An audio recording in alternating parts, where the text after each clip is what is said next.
You're listening to Civic Media.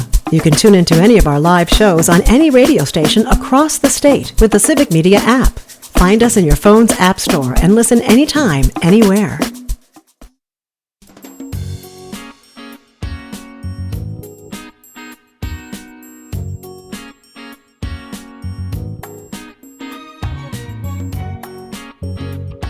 Live across Wisconsin on Civic Media, you're listening to Mornings with Pat Kreitlow, powered by Up North News. Now, from our Lake Wissota studio, here is the founding editor of Up North News, Pat Kreitlow. Good morning. It's 7:06. Nice to have you here back up north on this Thursday morning, May 29th, a very short 3-day work week for yours truly after Memorial Day on Monday, and I will be off tomorrow for a grandson graduating high school.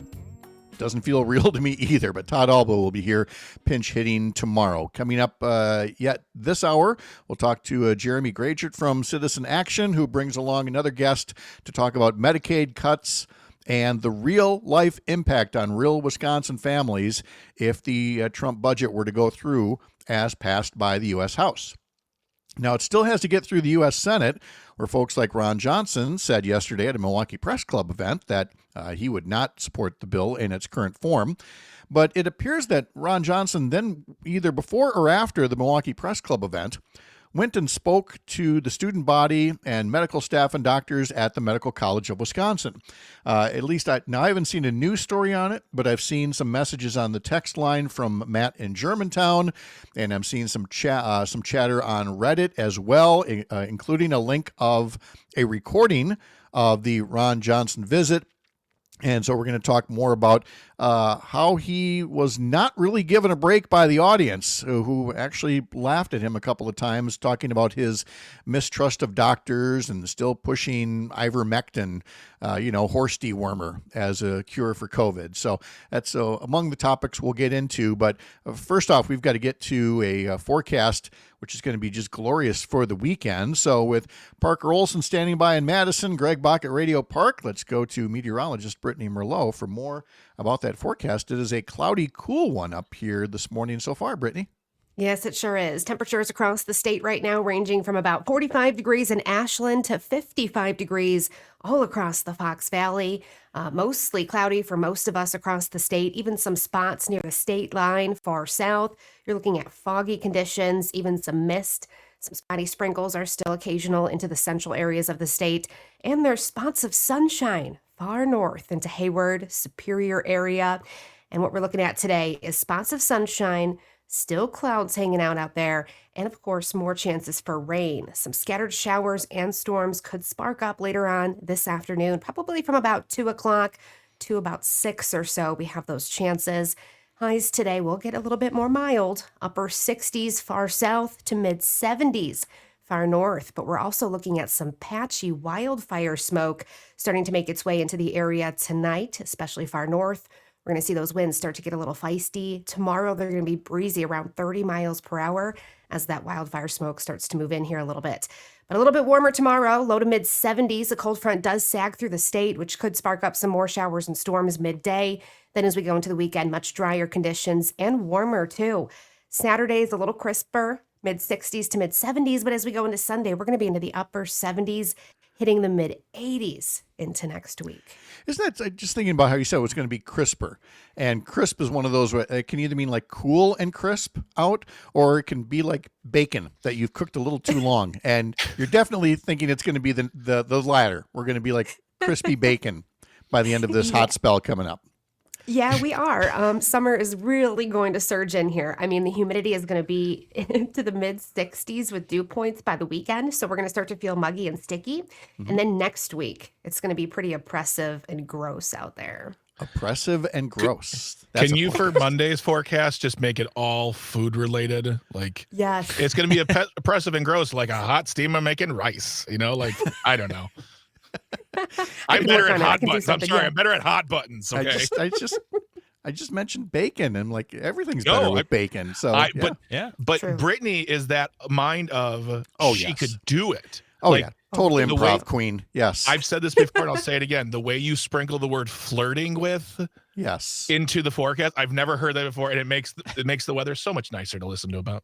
It is. Oh, thank you. We do. You know, you said sprinkled, and it made me think of that joke where it's every time a meteorologist says sprinkles are in the forecast, there's a guy holding a donut outside of a window. Like, where's my sprinkles? Oh, that's funny. That's a new joke to us. That's funny. I like that. Weather humor. It's the best. Thank you, Brittany. We'll talk to you a little later. Welcome. All right. What a win for the Brewers yesterday afternoon. Once again, a walk-off win in the 10th inning, sweeping all 3 games from the Boston Red Sox. And the Brewers now have a 4-game winning streak going after that 6-5 final. Caleb Durbin had a sac fly in the 10th inning that allowed a speedy Sal Frelick to beat the throw home. So that is now the Brewers' second 4-game winning streak of the season.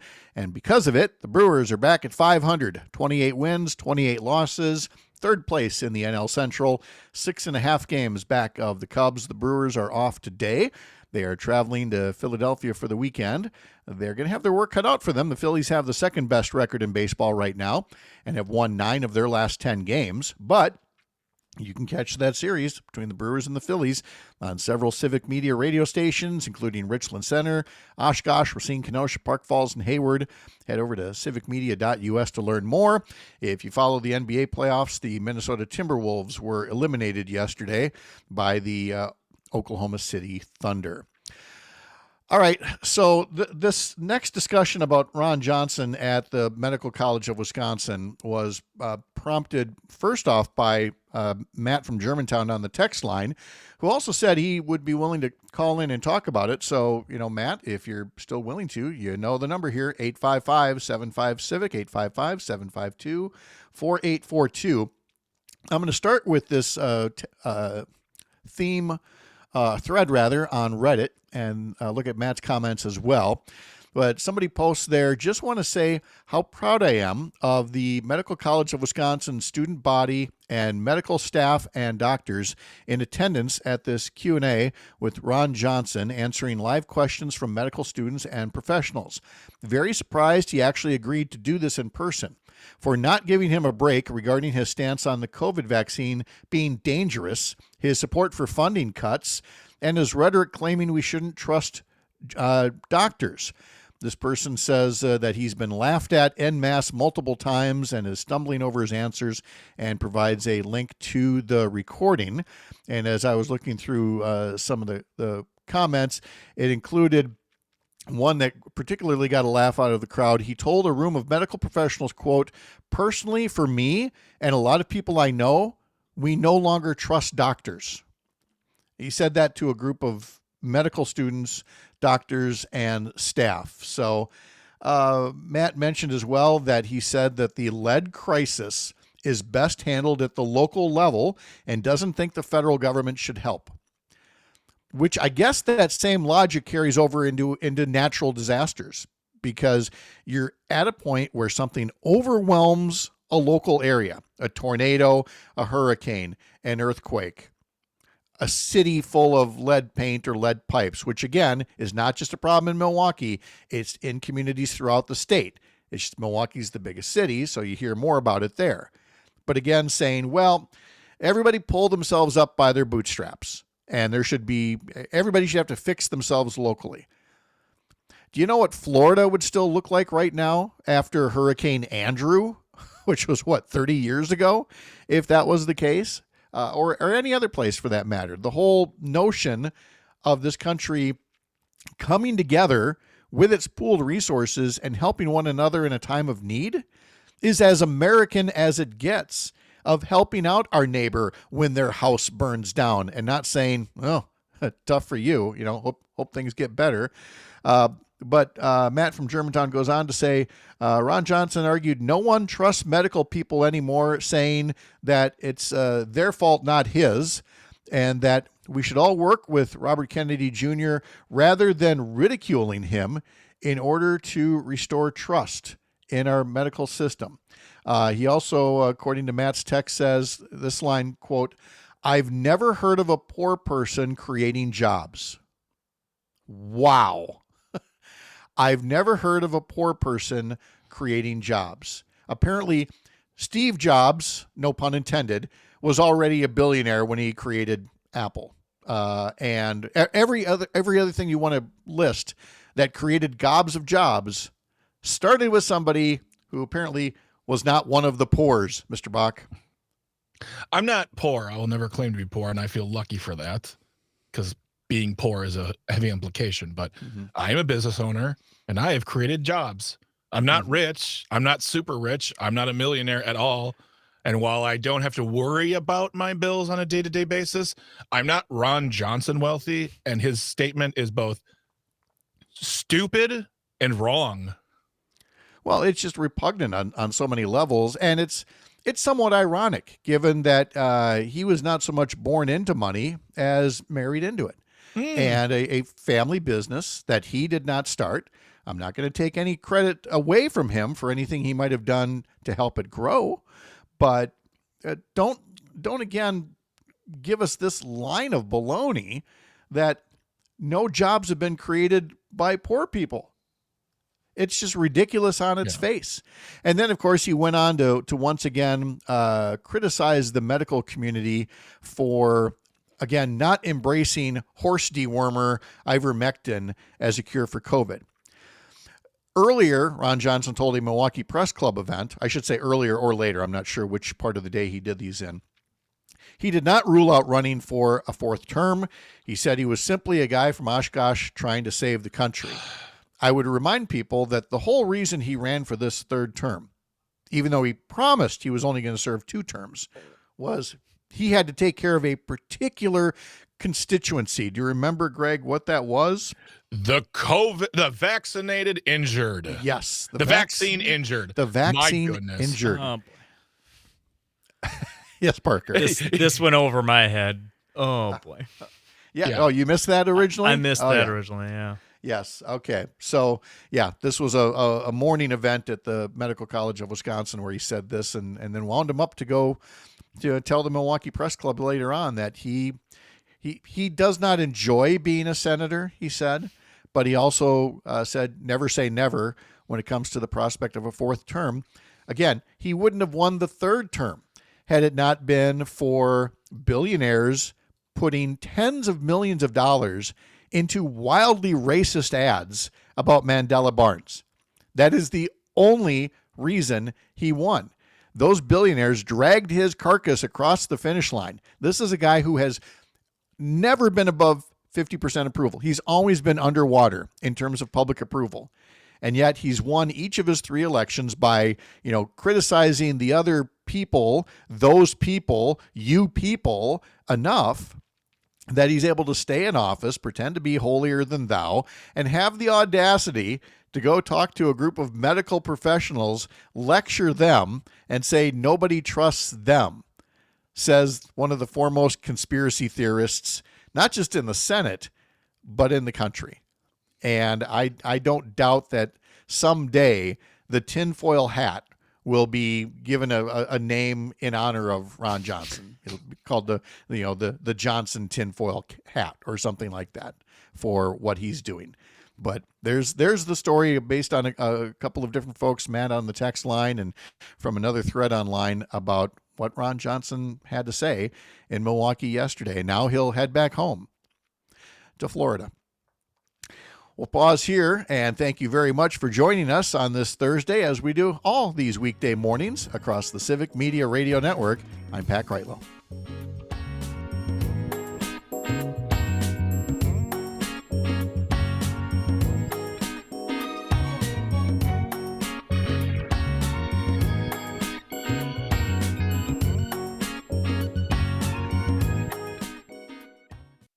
You're listening to Civic Media. Stay up to date on the latest news and information for your local community and Wisconsin by signing up for our free email newsletter. Visit civicmedia.us/email to get started.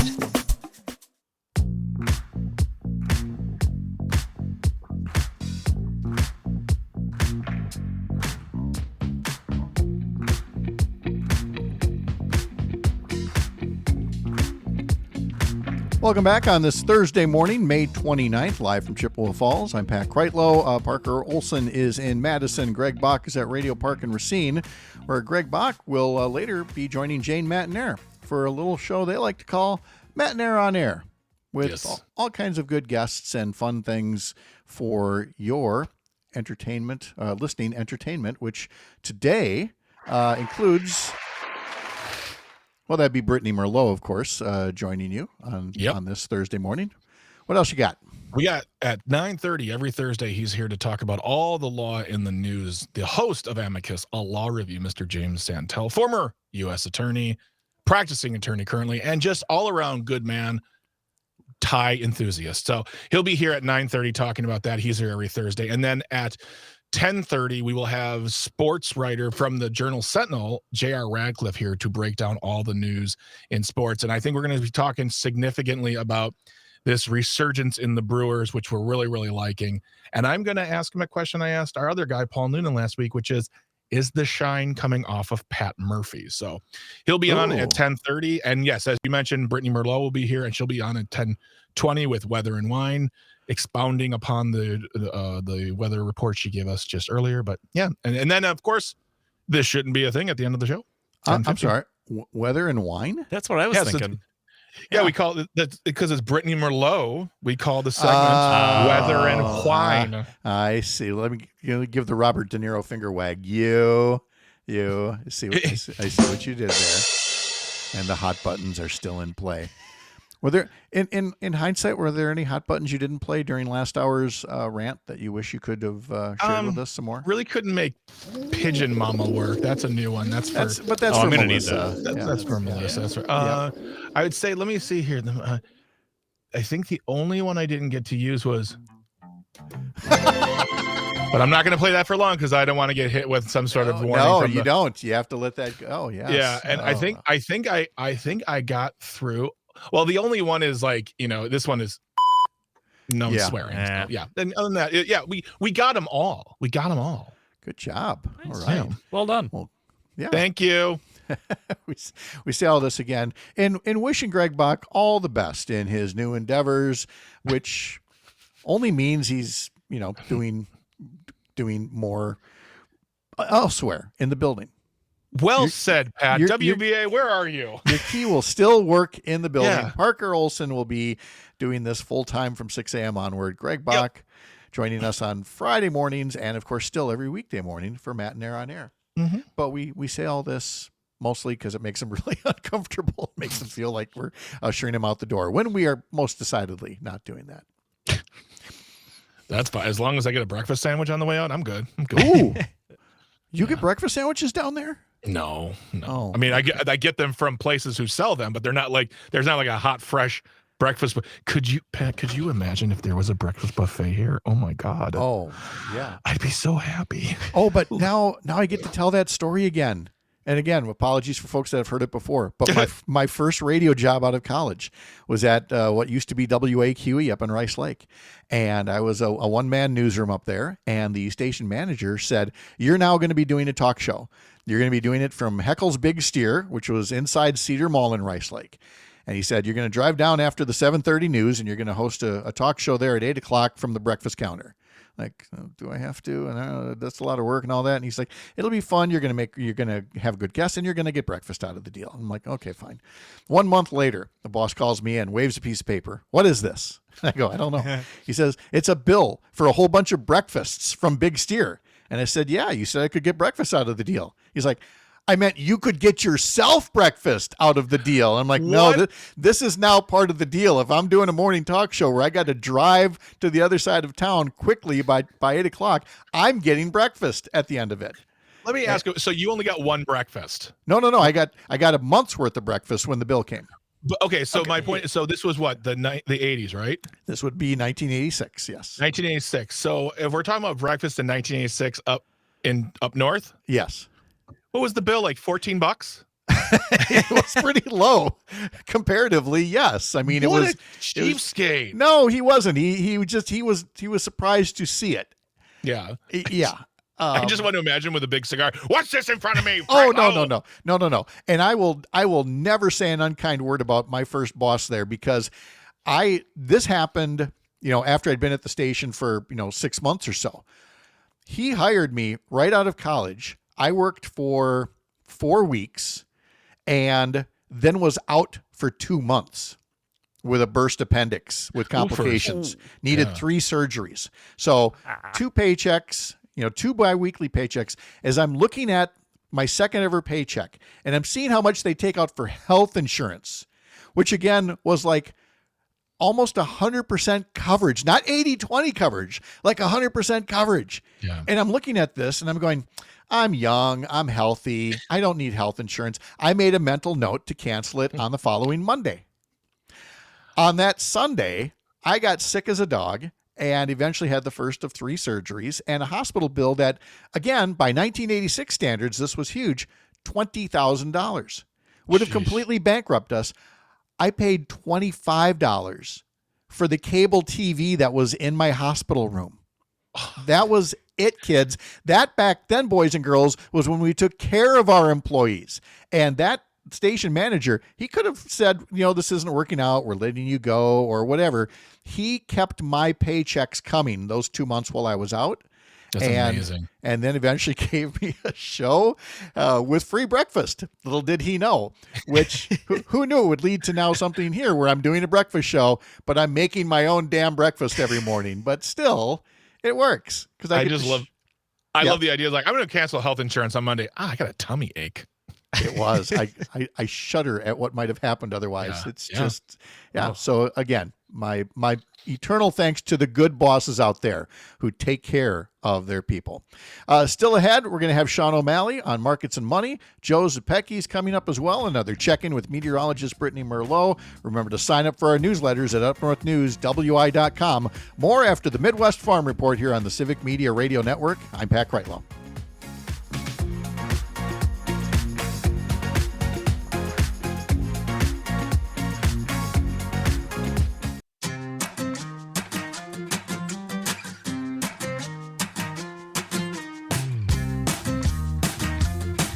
We've talked about what's coming up on Matt and Air on Air here at 9 o'clock right after this show on the Civic Media Radio Network.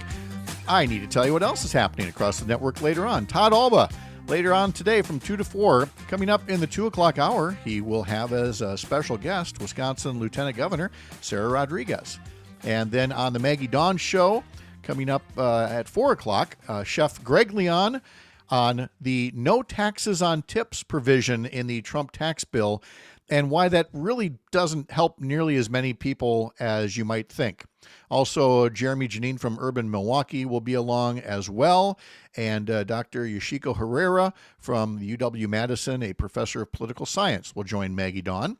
Then on Nightlight with Pete Schwaba, starting at 6 during the 7 o'clock hour, author Laura Enright will be the guest. Learn more about all of this, all of the shows, all of the stations, and much more. Head over to civicmedia.us, where you can also listen back to past episodes of all of our shows, including this one.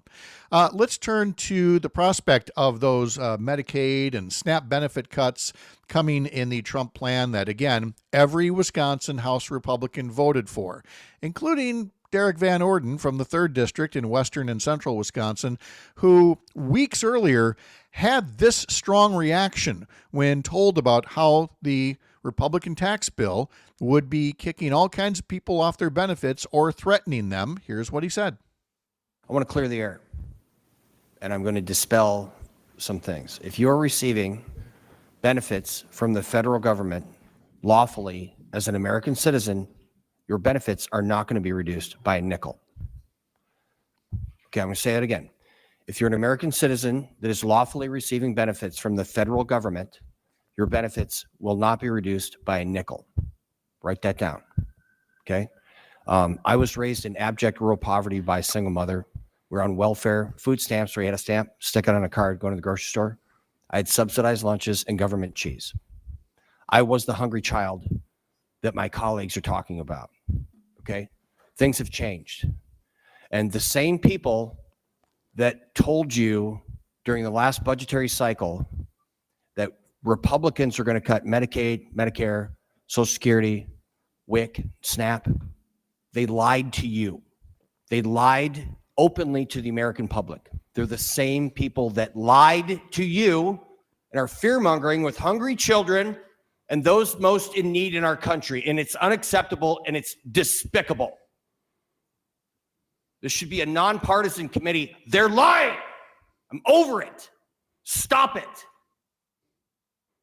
That would be Derrick Van Orden again. And he said many times since then, since the bill is passed, that anybody who claims their benefits are cut are liars. Well, since that time, obviously, there's a line that's been forming of people who would like to remind you who's the one telling the fib in this case.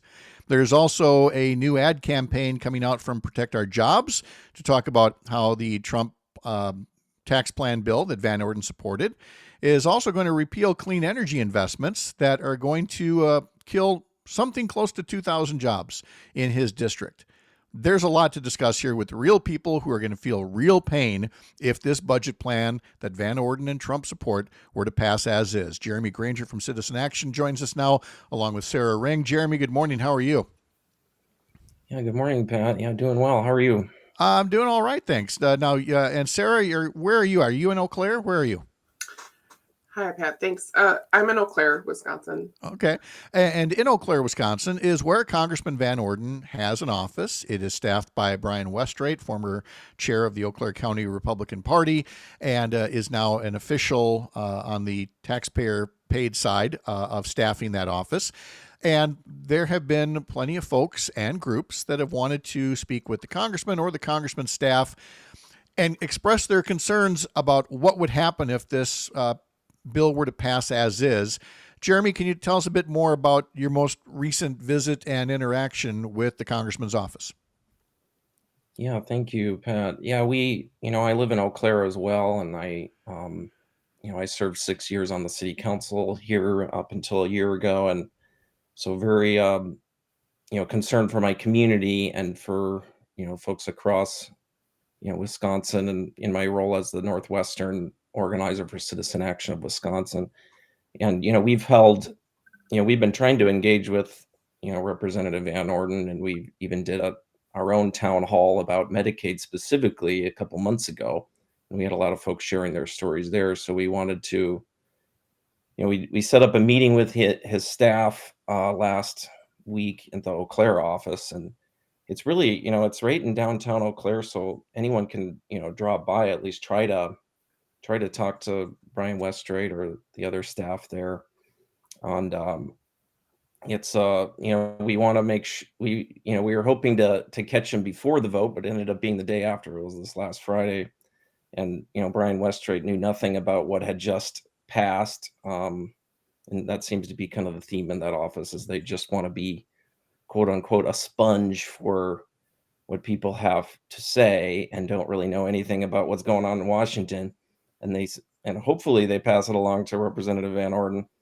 But, under the bill that, Representative Van Orden was the deciding vote for, the budget reconciliation bill that, is now going to the Senate, that is really one of the biggest, well, I think it is the biggest redistribution of wealth, proposed in American history, that really is about cutting taxes for the wealthy.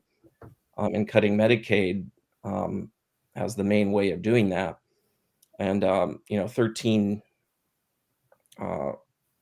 13.3 million people would lose Medicaid, according to the Congressional Budget Office, including 11,000 in Representative Van Orden's district. So we wanted to be there right away, the day after the vote, to, say, hey, you said you weren't going to, you promised that you weren't going to be cutting our, Medicaid for folks, and he was yet the deciding vote on that, Yes. 215 to 214. So we wanted to make sure we were there to, with folks that would be impacted, including Sarah, who's with us, and it's extremely disappointing, but the Senate will be taking this up and then maybe changing it. And if that's the case, it would go back to the House, and we expect him to change his vote to a no vote. You would think. Sarah, you were there you wanted to share your story. Do you mind sharing it with our listeners of the ways that Medicaid through Badger Care and other SNAP or whatever other benefits might impact you from this bill? What did you want to say to the Congressman's office? Yeah, thanks, Pat. So, as Jeremy said, I shared my story with the Van Orden staffer about how, despite what Van Orden is saying publicly, these are cuts to Medicaid and the program, and will impact people like my sister Carrie, who is dependent on Medicaid. So if I could I brought the little printout. This is what I shared at the meeting, and just to give some context, this is my sister Carrie. She's standing here with her parents, our parents, my father, who is a disabled Vietnam veteran, and our mother, who has been a caregiver for my sister for the last 44 years of her life, and to my other siblings as well. So, and it appears she's in a wheelchair here, right? She's in a wheelchair. Okay. So she's been, since birth, she was born shortly after birth. She suffered brain damage from multiple infections. So she's permanently developmentally disabled, intellectually disabled, will be that way her whole life. Medicaid is a lifesaver for my sister and our family because we can keep her in her home and in her community because of the program IRIS. And that is a Medicaid funded program through Wisconsin that allows us to hire and pay care workers we trust to come into my parents' home and give my sister Carrie the personal care that she needs and the supportive care that she needs. I don't know if you could tell from the photo, but my parents are aging. They are in their upper 70s. They can't physically handle my sister and transfers. And it's hard for people to imagine, I think, sometimes the level of care that is needed for someone like my sister. So I usually say to people, imagine if you're caring for a 12-month-old infant or a baby. All the things you do for that baby, we do many of the same things for my sister. And what I would like to say is, we have lots of issues already with the system. We are overstressed already. And the things in this bill, the provisions in this bill, and the cuts that will result to Medicaid are going to impact my sister and thousands in Wisconsin like her who are disabled. For example, the caregiver shortage has left us in our family. All of our siblings are filling in the care for my sister. It's a really precarious situation right now with, if one of us gets sick in the family, my parents don't have care for my sister. And the end result would be, if one of us cannot step in, one of the family members cannot step in, she would go to an institution like a nursing home where we know her care would degrade, her well-being would degrade. And we know because we have tried it. Over the years, we've tried many different situations, and that's what happens. She doesn't get that one-on-one care that she needs. So this bill, I can talk more specifically about parts of the bill and why it makes it harder for people like my sister in Wisconsin and what cuts would do. But essentially, for our family, it would likely mean Carrie going to an institution. And not to sound in doing so, the bill goes a step further that not only either cutting services, or if there are not direct cuts, there are so many new reporting requirements, aka red tape, that people would lose their benefits. But the bill goes on to force states to eliminate their own services for disabled adults, older adults, and children. There are some folks that say, well, it's not a cut because it would be, we're just giving it back to the states, and the states would have that power, but the states don't have that kind of financing. And the states would also be prohibited, for example, from any new, taxes on healthcare providers, for example, to finance their share of Medicaid finance costs. Jeremy, in the short time here before the break, Sarah obviously wanted to tell her story. She got to tell it here. What is it that you hope folks hearing this will do now that the bill is over in the Senate? Yeah, I mean, obviously, Senator Ron Johnson is going to be a deciding vote potentially in the U.S. Senate. And Senator Tammy Baldwin has been very much against this. So getting calls into Senator Ron Johnson's office and also really doubling down on any U.S. House representatives would be big, because this is very likely to come back to them. I think one of the big things that I think will touch everybody in Wisconsin is that, if this were to pass, about $400 million less would be coming into the state of Wisconsin to Medicaid and coming to our, hospitals and clinics and nursing homes. So and we've had hospital closures here in the Chippewa Valley. Oh, and we know that. We know that so well. We know that so well. And that's exactly what these cuts would do. It is impossible, as Van Orden would say, to make all these cuts where it would only impact people who are, say, undocumented immigrants. It's just not possible. I'm Pat Kreitlow. You're listening to the Civic Media Radio Network.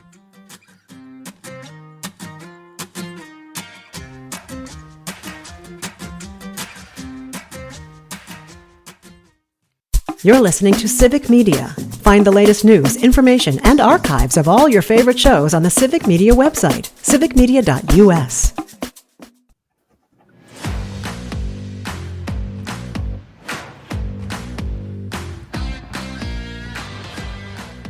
Welcome back. It's 7:52 on this Thursday morning, May 29th. We'll be talking to Chad Holmes, Sean O'Malley, and Joseph Pecky, all coming up in the next hour. Continuing our conversation here with Jeremy Granger from Citizen Action of Wisconsin and Sarah Ring, talking about the real impact of these Medicaid cuts.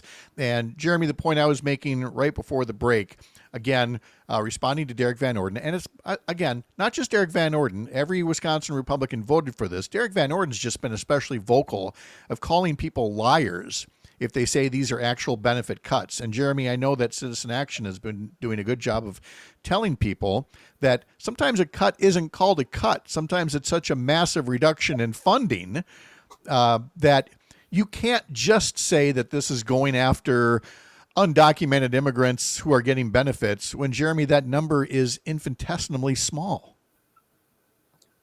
Yeah, I mean, they're really, the focus of this has been trying to pass, costs onto the state, and a lot of states might not be able to fill in the gap, and just putting more hoops in the way for people just barriers for folks to be able to, continue to stay on Medicaid or apply, or, there's, they want to make it so you have to reapply or check in every 6 months as opposed to once a year.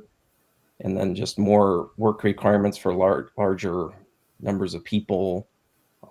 So it's, the idea is that, there's some effect on the amount of people that are accessing it, and that's how they save the money. Right. And Sarah, I'm sure you can say a thing or two about reporting requirements or paperwork or the hoops that have to be jumped through to somehow prove eligibility without the need for your sister or parents to, work 80 hours a month or whatever ridiculous requirement they would put in play.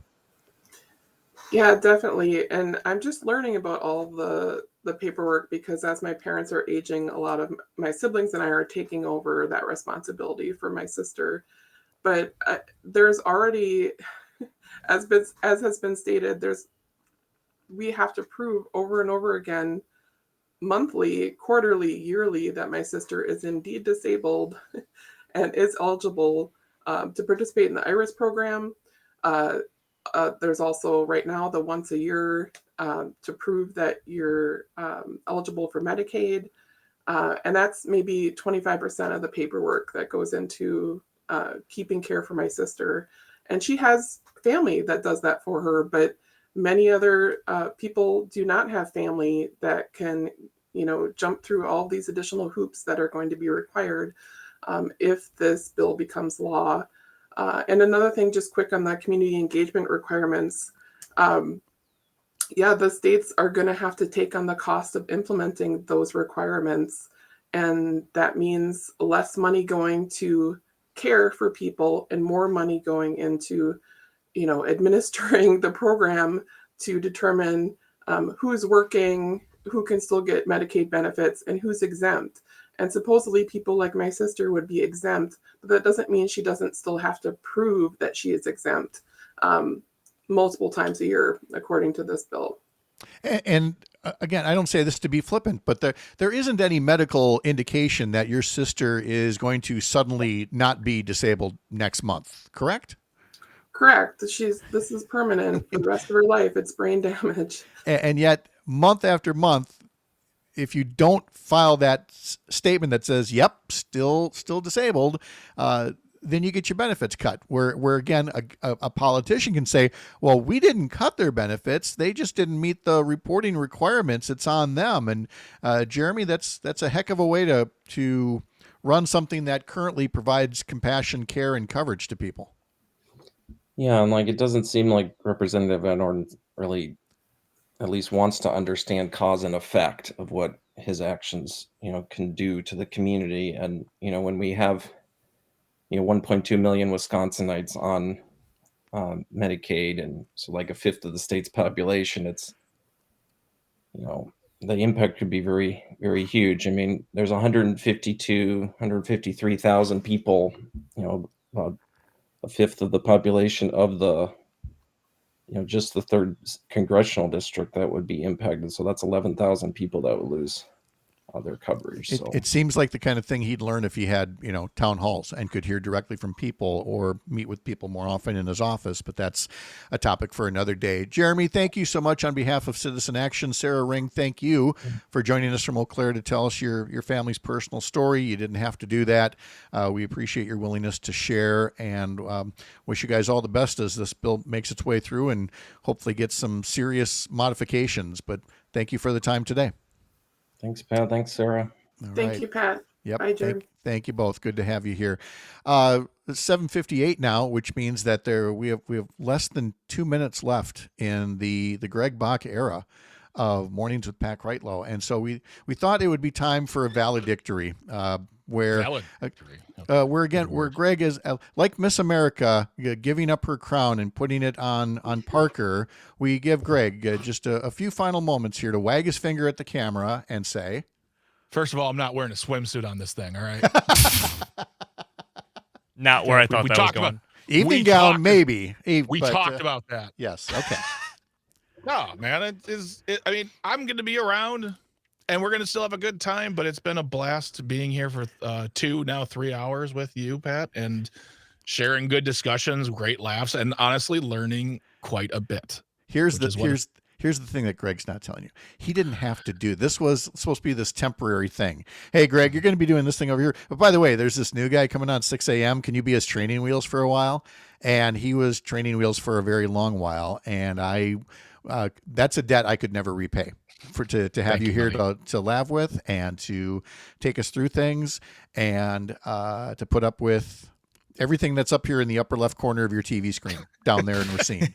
So thank you for that.